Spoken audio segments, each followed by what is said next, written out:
আরে এইটি কଣ গোটে পড়িছি? এইটা তো গোটে দীপ। এই ଦୀପରେ ତ ଆଲୁଅ ଜଳାଯାଏ। ମୁଁ ଯାଉଛି ଏଇ ଦୀପକୁ ମୋ ଗୁମ୍ଫାକୁ ନେଇଯିବି। ମୋ ଗୁମ୍ଫା ଭିତରେ ତ ବହୁତ ଅନ୍ଧାର। ମୋ ଗୁମ୍ଫା ଭିତରେ ଏଇ ଦୀପକୁ ଜଳେଇକି ମୋ ଗୁମ୍ଫାକୁ ଟିକେ ଉଜ୍ଜଳ କରିଦେବି।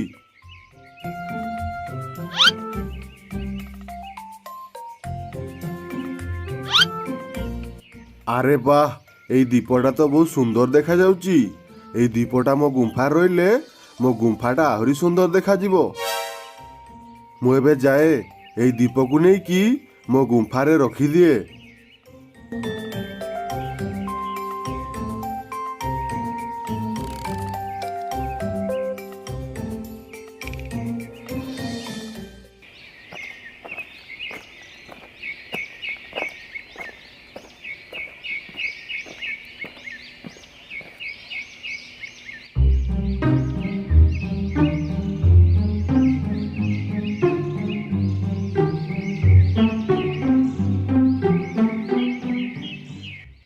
ଆରେ ପଲ୍ଟୁ, ଚାଲ ଶିକାର କରିବା ପାଇଁ ଯିବା।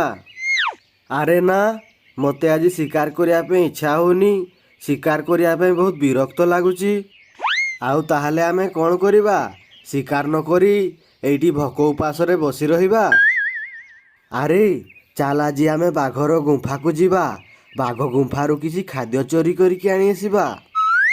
ଠିକ୍ ଅଛି ଠିକ୍ ଅଛି, ଚାଲ ତାହେଲେ ଶୀଘ୍ର ଚାଲ, ମୋତେ ବହୁତ ଭୋକ ଲାଗିଲାଣି।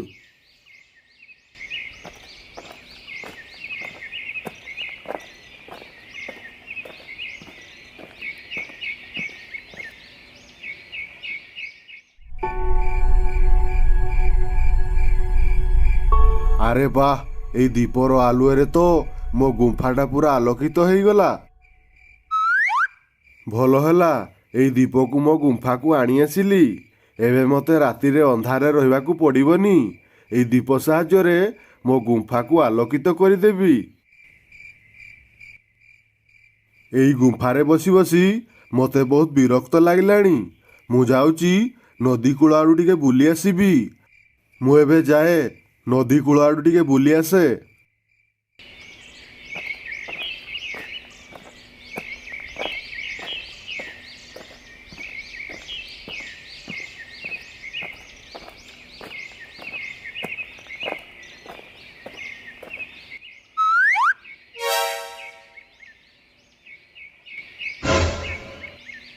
ପଲ୍ଟୁ ଦେଖ, ବାଘ ମାମୁଁ ତ ଗୁମ୍ଫାରୁ ପଳେଇଲା। ଚାଲ ଏବେ ଆମେ ଗୁମ୍ଫା ଭିତରକୁ ଯାଇକି ଯାହା ଖାଦ୍ୟ ପାଇବା ସବୁ ଚୋରି କରିକି ଆଣି ଆସିବା।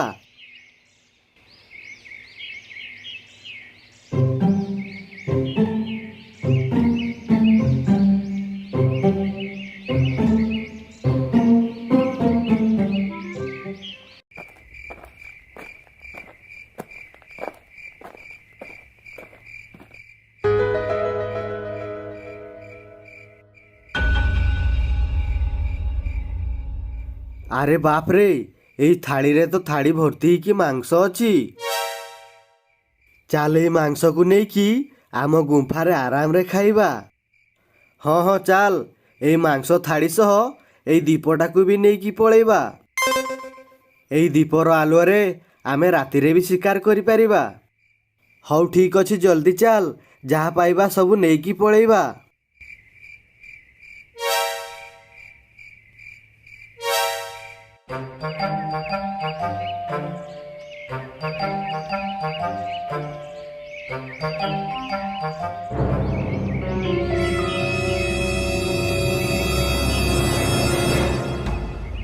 ଏ ବାବାରେ, ଆମେ ତ ବାଘ ହାବୁଡ଼ରେ ପଡ଼ିଗଲେ। ଏବେ ଆମେ କ'ଣ କରିବା? ଆରେ ତମ ଦି ଜଣଙ୍କର ତ ବହୁତ ସାହସ। ମୋ ଗୁମ୍ଫାରେ ପଶିକି ମୋ ଗୁମ୍ଫାରୁ ଖାଦ୍ୟ ଚୋରି କରିକି ଆଣି ଆସୁଛ? ପଲ୍ଟୁ ଚାଲ ଏଇଠୁ ଦୌଡ଼ିକି ପଳେଇବା, ନହେଲେ ବାଘ ମାମୁଁ ଆମକୁ ମାରିକି ଖାଇଯିବ।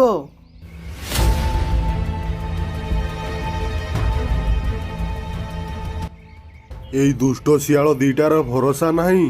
ଏଇ ଦୁଷ୍ଟ ଶିଆଳ ଦିଟା ମୋ ଗୁମ୍ଫାରେ ପଶିକି ମୋ ଗୁମ୍ଫାରୁ ଖାଦ୍ୟ ଚୋରି କରିକି ଆଣି ଆସୁଛନ୍ତି। ମୋତେ ମୋ ଗୁମ୍ଫାରେ ଜଗିକି ରହିବାକୁ ପଡ଼ିବ, ନହେଲେ ଏଇ ଦୁଷ୍ଟ ଶିଆଳ ଦିଟାର ଭରସା ନାହିଁ।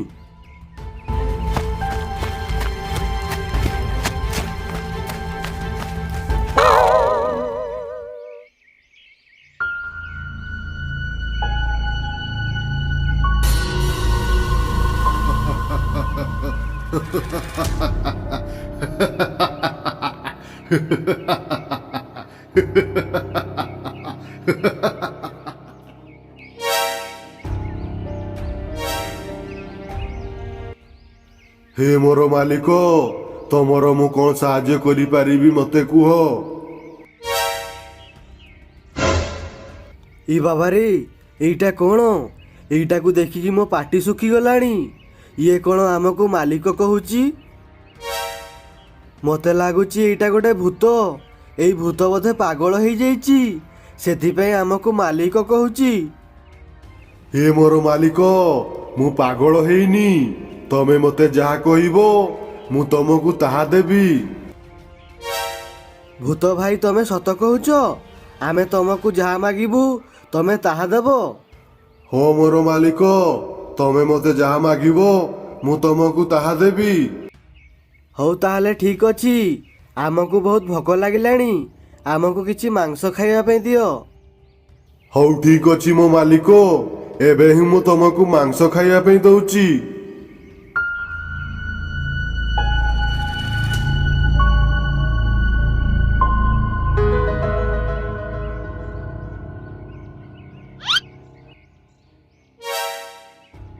ପଲ୍ଟୁ ଦେଖ, ଏଇ ଭୂତ ତ ସତରେ ଆମକୁ ମାଂସ ଆଣିକି ଦେଲା। ଏଇ ମାଂସକୁ ଦେଖିକି ତ ମୋ ପାଟିରୁ ଲାଳ ଗଡ଼ିଲାଣି। ଚାଲ ଏଇ ମାଂସକୁ ଖାଇବା।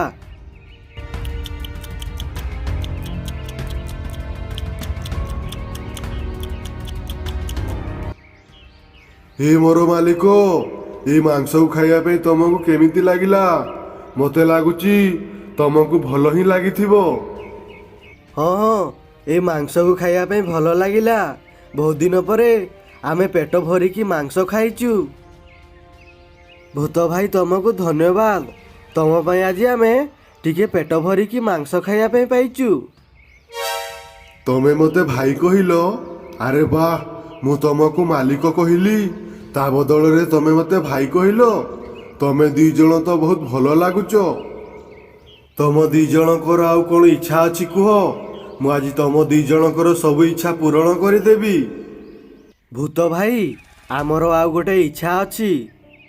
ତମର କ'ଣ ଇଚ୍ଛା ଅଛି ମୋତେ କୁହ, ମୁଁ ତମର ସବୁ ଇଚ୍ଛା ପୂରଣ କରିଦେବି। ଭୂତ ଭାଇ, ଆମକୁ ଆଉ ଏଇ ଜଙ୍ଗଲରେ ରହିବା ପାଇଁ ଇଚ୍ଛା ହଉନି। ଆମକୁ ଗୋଟେ ଏମିତି ଜାଗାକୁ ନେଇଯାଅ ଯୋଉଠି ଗଛପତ୍ର କିଛି ନଥିବ। ଭୂତ ଭାଇ, ତମେ ଏମିତି ଜାଗାକୁ ଆମକୁ ନେଇପାରିବ କି? ଠିକ୍ ଅଛି ଶିଆଳ ଭାଇ, ମୁଁ ତମକୁ ସେମିତି ଜାଗାକୁ ନେଇଯାଉଛି ଯୋଉଠି ଆଖପାଖରେ ଗଛପତ୍ର କିଛି ନଥିବ।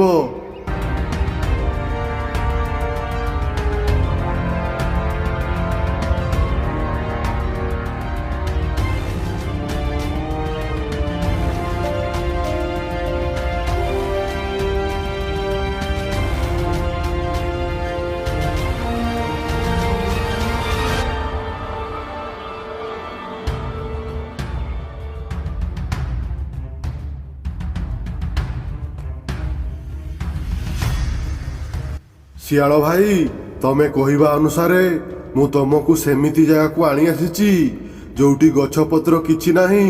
ଶିଆଳ ଭାଇ, ଏବେ ମୁଁ ଚାଲିଲି, ଏବେ ମୁଁ ଆଜାଦ।